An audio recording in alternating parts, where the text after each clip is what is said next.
खड्गं चक्रगदेषु चापं परिधनं चूलं भुसण्डीशिरा शङ्खं सन्धति करे स्त्रीनयनं सर्वाङ्गभूषाव्रतं नीलां समाघ्रतिमस्यं पादसका सेवे महाकालिका ह्यं स्तुतिवते पते हरिकलनं हन्तुं मधुकैटम्भं हन्तुं मधुकैटम्भं। माँ भगवती दुर्गा जगज्जननी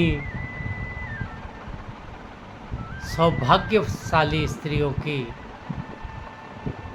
प्रथम पूज्या कहते हैं ना, पार्वती सीता सावित्री जैसा अखंड सौभाग्यवती का जो आशीर्वाद दिया जाता है, तो इन सब सुखों को देने वाले सर्वमंगल मांगल्ये शिवे सर्वादि साधिकी शरणे त्र्यंबके गौरी नारायणी नमोस्तुते। तो जो सभी सुखों को मंगल कार्यों को देने वाली माँ भगवती के वर्ष 2026 में जो चैत्र नवरात्रि,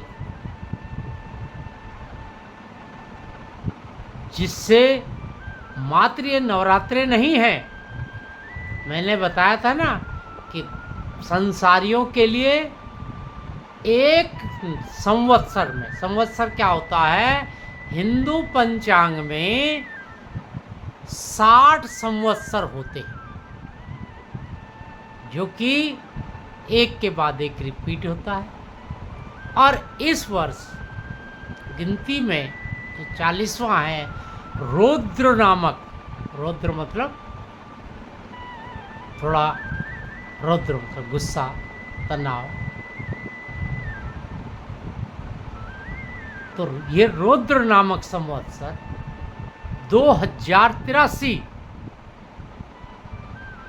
वर्ष 2026, अंग्रेजी वर्ष 2026, भारतीय वर्ष विक्रम संवत 2083 का प्रारंभ चैत्र शुक्ल नवरात्रि, जो इस वर्ष 19 मार्च दिन बृहस्पतिवार से ये नवरात्रि नवमी पूर्ण होगी। तो सबसे पहले आपने जाना कि भारतीय संवत चैत्र मासे, क्या ब्रह्म पुराण में क्या लिखा है, चैत्र मासे जगत ब्रह्मा संसर्ज प्रथम हने शुक्ल पक्षे समनज्ञ तथा तदा सूर्योते छति।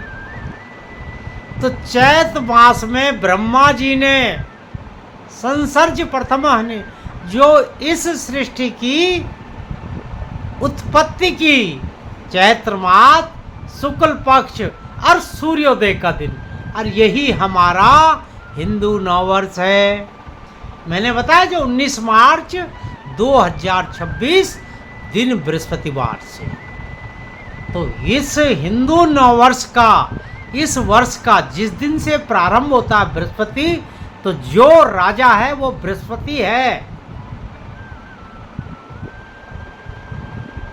तो चैत्र मास क्या है, नवरात्रे तो होते हैं, तो हिंदुओं का नववर्ष चैत्र शुक्ल पक्ष की प्रतिपदा को सूर्योदय इसमें प्रारंभ हुआ। कितना महान है ये, हम अंग्रेजी संवत से कितने आगे हैं, 57 साल। यदि 26 में 2026 में 57 जोड़ दीजिए तो 2083 विक्रम संवत तब बनेगा, मतलब हमसे बहुत आगे थी। और विज्ञान में भी कैसे कि जहां उनका नववर्ष, अंग्रेजी नववर्ष 31 दिसंबर की आधी रात को होता है, घनघोर अंधेरा, कुहरे से घिरा हुआ पूरा वातावरण, कुहरा है, ठंड है और तामसिक प्रवृत्तियों से हम उस वर्ष को, और हमारा हिंदू नववर्ष जो 19 मार्च को प्रातः सूर्य की किरण होंगी, माँ भगवती की जय जयकार, नवरात्रों से व्रत से हम इसको प्रारंभ करें। आम की नई बोर होंगी, प्रकृति में नए फूल होंगे, ये हमारे इस वर्ष की प्रमुख विशेषता है। तो गर्व कीजिए सत्य सनातन संस्कृति पर। तो अब आप जान गए हमारा हिंदू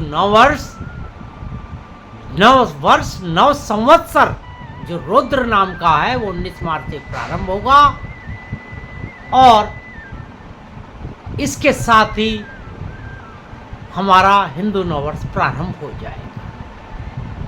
अच्छा, इसका अंग्रेजी उसमें भी बहुत महत्व है। आपने देखा 31 मार्च को लगभग क्लोजिंग होती है। जो हमारे सरकारी आय व्यय के लेखे जोखे भी अभी 31 मार्च को ही खत्म होंगे, लगभग वो भी इन चीज़ों को मानते हैं।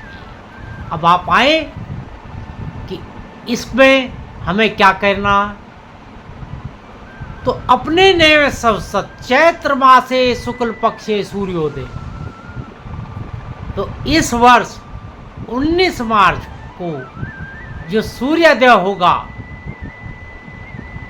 जो प्रातःकाल 6:53 से, मतलब सूर्योदय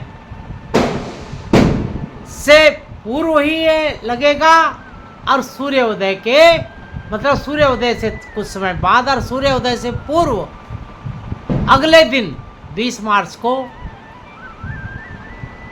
समाप्त हो रहा है। मतलब दोनों ही सूर्योदय 19 और 20 मार्च को प्रथमा तिथि, जो पहला नवरात्रा सूर्य को स्पर्श नहीं कर रहा, इसलिए प्रथम तिथि 6 है। अब आए इसमें मुख्य कार्य नवरात्रे मैंने बता दिया 19 मार्च से प्रारंभ होंगे, 27 को इनका समापन होगा।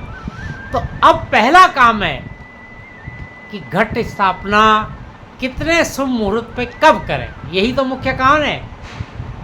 तो इसमें 2 विशेष मुहूर्त हैं, घट स्थापना, कलश स्थापना। कलश है, कलशे मुखे विष्णु कंठ रुद्रे स्मारिता मूल स्वागतो स्थित ब्रह्मा माध्ये मात्र गणा स्वाहा कुतो तु सागरा सर्वे सप्त दीपे वसुंधरा। तो ये सुंदर श्लोक के साथ, यजुर्वेदो सामवेदो अर्थवर्णो, ये सुंदर श्लोक के साथ आप भूमि पर जो कलश स्थापित करेंगे, जो एक अच्छे समय में किया गया कार्य संपूर्ण फल देता है। इंग्लिश में कहा था well beginning is half done, अच्छी शुरुआत कार्य को आधा पहले ही पूरा कर देती है। तो अब आप इसको समझिए। तो घट स्थापना का 19 मार्च 2026 दिन बृहस्पतिवार को पहला सुंदर मुहूर्त प्रातःकाल 6:52 से और लगभग प्रातःकाल 8 बजे, कुछ जगह 7:43, कुछ जगह 8 बजे, क्योंकि मैंने बताया था कि शहरों के हिसाब से सूर्योदय के अनुसार ये 19-20 कुछ समय का मिनटों का अंतर आ सकता है।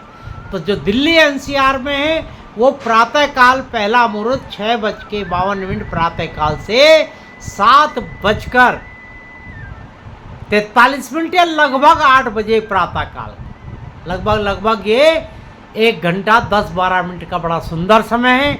इसमें आप घट की स्थापना करें, नवरात्रि का व्रत रखें, जो हरियाली पूजते हैं ये भी सब चीज़ें इसमें स्थापित करें। और दूसरा उत्तम मुहूर्त है अभिजीत मुहूर्त, जो कि लगभग मध्याह्न 11:45 से और मध्याह्न 12:45, लगभग 1 घंटे का अभिजीत मुहूर्त होता है। ये प्रतिदिन होता है। अभिजीत मुहूर्त क्या है? पहली बात वैज्ञानिक तरीके से समझे कि सूर्य सबसे ऊंचाई पर इसमें होता है, इसकी किरणें लंबवत आप पर पड़ती हैं, तो आपको भी आपके कार्य में ऊंचाई मिले, उन्नति मिले। पहला तो इसका यह है। दूसरा, भगवान श्री राम का जो जन्म है वो भी तो इन्हीं नवरात्रों में, चैत्र शुक्ल नवमी, जो कि 27 मार्च से 28 मार्च मध्याह्न तक, 27 मार्च को, क्योंकि ये मध्य व्यापनी रहेगी तो 27 मार्च से 28 मार्च के बीच नवमी है। भय दीन दयाला कौशल्या हितकारी। तो भगवान श्री राम का जन्म भी अभिजीत मुहूर्त दिन के मध्याह्न में हुआ था। कहा भी जाता ना, मर्यादा पुरुषोत्तम राम, मर्यादा थी, वो दिन में आए, दोपहर में। बिल्कुल जैसे आप किसी के घर जाएं तो दोपहर में जाएंगे तो घर साफ सुथरा मिलेगा, गृह स्वामी, बच्चे सब नहा धो के आपको भोजन के साथ आपको तैयार मिलेंगे। तो ये थे मर्यादा। और इनका दूसरा रूप कौन है? भगवान श्री कृष्ण का चितचोर, माखन चोर। वो कब हुए थे? आषाढ़ कृष्ण पक्ष की अष्टमी तिथि, आधी रात 12 बजे। चोर किसी के घर कब जाता है? रात्रि के 12 बजे के लगभग। तो वो चितचोर थे, माखन चोर थे। चोर वो हमारे पापों को भी चुरा लेते थे, आप ये समझें। मेरा कहने का प्राय आप साधारण चोर थे ना समझें, जो हमारे पापों को चुरा लेते। भगवान श्री कृष्ण हमारे चित्त को चुरा लेते थे। तो मध्य रात में।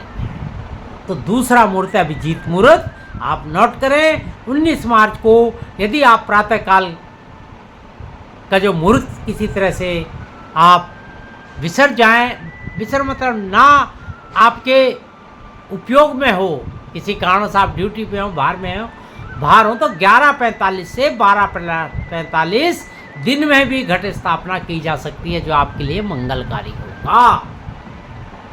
तो इस प्रकार आपने हिंदू नववर्ष 2083 नवसंवत 2083 वर्ष 2026 के प्रथम चैत्रीय नवरात्रों का महत्व, दिन और घट स्थापना को समझा। ये जो भी जानकारी है, ये नए पंचांग, जो पंचांग देख रहे हैं आप, ये पंचांग आज से ही चैत्र नवरात्रि से इनका पूजन होगा और ये पंचांग भी हमारे नए प्रयोग में, शुभ कार्यों में आएंगे। तो आपके लिए ये चैत्र नवरात्रि शुभ, मंगल, कल्याणकारी, धन ऐश्वर्य की वृद्धि करें। और आप लोग अश्वत्थामा बलिर्व्यासो वरमानस भीषणम कृपम परशुरामस्य जीविते चिरंजीविनम। यह आप पुरुषों के लिए और गृह स्वामियों के लिए सावित्री, विजय देवा, देवसेना, सदुर्गो मंत्रा। तो आप अखंड सौभाग्यवती रहें। माँ भगवती आपका कल्याण करे। जय बद्री केदार।